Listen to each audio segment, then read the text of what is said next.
Bonjour, un petit short pour vous parler des chargeurs solaires SNRE ou EPEVR. Et vous savez que j'ai fait les intégrations USB il n'y a pas longtemps et que Bandit a fait la carte, le PCB. Voilà.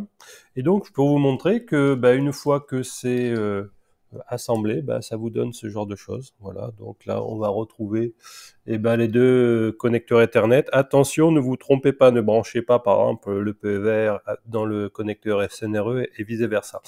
Donc, il faut bien les étiqueter. Et ce que vous voyez pas en dessous, mais la couche intermédiaire, vous avez des convertisseurs RS482 et au-dessus, avec des entretoises, un relais, deux relais pour contrôler l'arrêt ou le démarrage de la charge. Ça peut être pratique. Et donc, du coup, dans le modèle ESP-Home, vous avez donc des switches en plus qui permettent de les contrôler. Voilà, ça s'intègre super bien. Il suffit de brancher un câble droit, toujours des câbles droits dans la partie SNRE ou EPEVR, et vous pouvez faire fonctionner les deux sans aucun souci.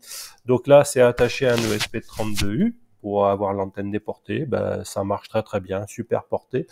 Voilà, c'est compact, plug and play, clic, un câble Ethernet et ça marche. C'est envoyé automatiquement sur ESP-Home.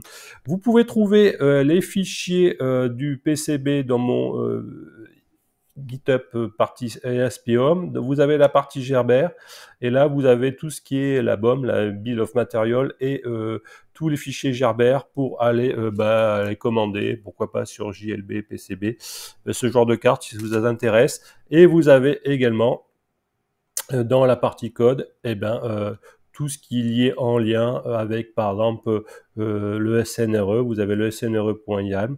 Et puis, si vous avez intérêt, je vais rajouter également le PEVR.yam. Je ne l'ai pas mis, mais je le rajouterai au moment où vous verrez cette vidéo. Voilà. Ah, pardon, il est là, tracer. C'est le tracer. Tracer, machin chose.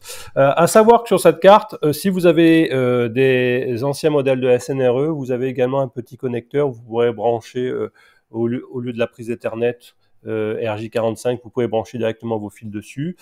Il faut savoir que ça peut être alimenté soit par le 5 volts qui vient de votre Ethernet, ou si il ne suffit pas, comme pour le PEVR, vous pouvez alimenter par un 5 volts extérieur. Donc vous avez une prise ici que vous branchez un connecteur ou par l'USB de l'ESP32. Voilà, petit short. J'espère que ça vous plaît. Voilà, c'est des concrétisations. Je vous dis à très bientôt.